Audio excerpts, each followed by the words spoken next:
Մայիսին միշտ մեզ համար եռակոն է եղել հետանկախական շրջանում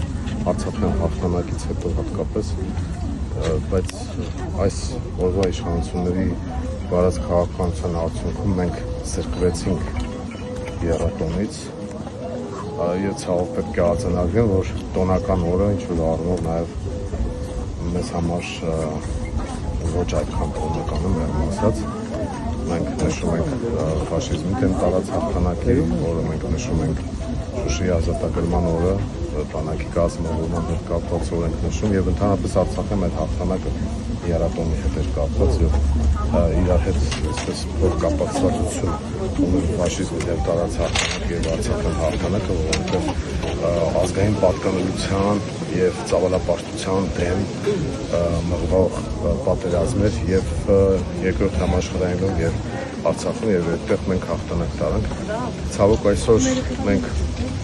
տխուր պատկեր ունենք, այցելում ենք մեր հերոսներին, ինչպես մեր պապերի հիշատակը հարգելու համար, այնպես էլ մեր երեխեքի հիշատակը, մեր ընկերների, մեր եղբայրների հիշատակը հարգելու համար։ Այս ամենը ցույց է տալիս, որ օրը մեկ խորհուրդ ունի։ Մենք պետք է փոխենք այս իրավիճակը, փոխենք այս քաղաքականությունը, որպեսզի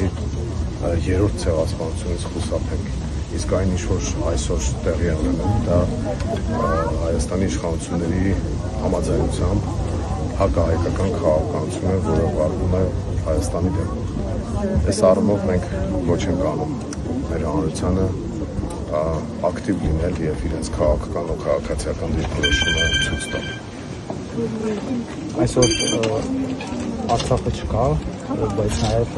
չկան օրինակ նվաստի մակարդակով իշխանությունների, այսօր Նիկոլ Փաշինյանը դա իր գրավում, որևէ ձև չի անդրադարձել Արցախին, Շուշիի ազատագրմանը, փոխարենը նշել է, որ 26 թվականի մայիսին նշում ենք Հայաստանի եւ Ադրբեջանի միջեւ հաստատված խաղաղության պայմանները։ Նիկոլ Փաշինյանը վաղուց է թուրք-ադրբեջանական օրակարգով առաջնորդվում, ինքը փախել է Երևանից, գնացել է, հայտնվել է Սյունիքում դիտմամբ, ես ենթադրում եմ, որպեսզի հարգաքի տուրք չմատուցի։ Եթե հիշում եք նոյեմբերի 9-ից հետո 2020 թվականի ինքը եկել էր կողկրտելու մեր հերոսների հիշատակը եռաբլուրայցի ժամանակ։ Այն ժամանակ դա իրեն պետք էր PR-ի համար եւ հանրային լարվածություն առաջացնելու համար, իսկ հիմա ինքը ուղղակի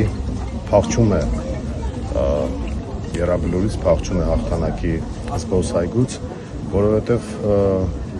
իր դրսի տերերը նույնիսկ դա են արգելում անել, ինչպես որ Արարատն են ստիպում հանել մեր արժեհամակարգից, մեր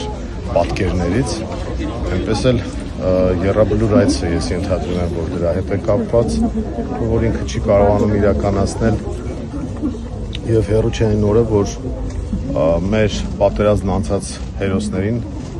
այս իշխանությունը այս քարոզարշավի ընթացքում շատ մեծ հավանականությամբ կարող է հռչակել որպես ազգի թշնամիներ,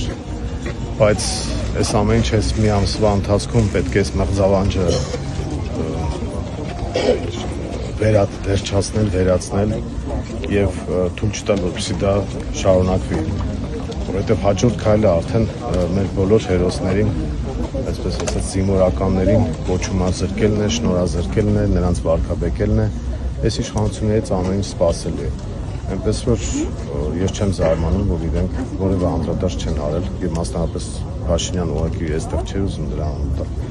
բայց որ նշեցիք, ասեմ, որ ինքը դրա համար որևէ անդրադարձ չի արել, զարմանալու չի։ Պարոն Թևանյան, քանի որ քարոզարշավից խոսեցիք, նաև Նիկոլ Փաշինյանը ասում է նախ պատերազմի եռակլուր խոսակցություն է անվանում ձեր